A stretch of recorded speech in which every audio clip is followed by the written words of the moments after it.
Убакытты туура пайдалануу.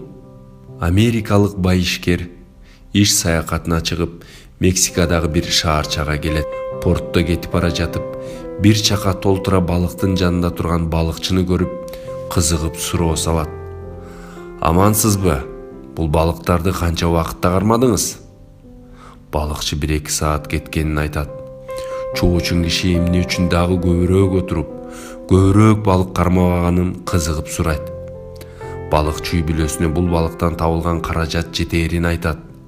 Америкалык ишкер балыктан сырткары убактысын кайда кетирерин билгиси келет.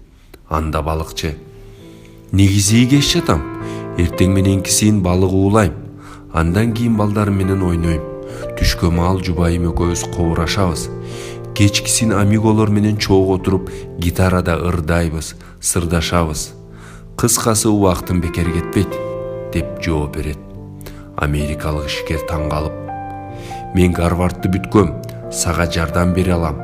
Балык уулоого дагы көбүрөөк убакыт жумшап, чоңураак нерсеге толтурушуң керек. Андан тапкан каражатка мындан да чоң идиш аласың. Кыска убакыттын ичинде өзүңдүн балык флотуң пайда болот. Андан кийин ортомчулар аркылуу эмес, түздөн түз заводдор менен иштеше баштайсың. Жада калса, жеке ишканаңды да курууга жетишсең болот. Бул сектордо номер 1 боло аласың, деп андан ары сөзүн улантып: албетте, мунун баарына жетиш үчүн сен бул жакты жаап, Мексико Ситиге барышың керек. Андан Лос-Анджелеске, андан дагы холдингди чоңойтуу үчүн Нью-Йоркко барсаң болот, дейт. Балыкчы ойлуу карап: бул айткандарыңыздын баарына канча убакыт кетет, деп сурайт. 15-20 жылга жакын убакыт керек, дейт. Анан эмне кылам, деп сурайт балыкчы. Кызыктын баары мына эми башталат. Элге таанылып, ишканаңдын үлүшүн сатып, миллионер болосуң, дегенде мексикалык таң калып: миллионер? Анан эмне болот? дейт. Анда америкалык ишкер: андан кийин пенсияга чыгасың.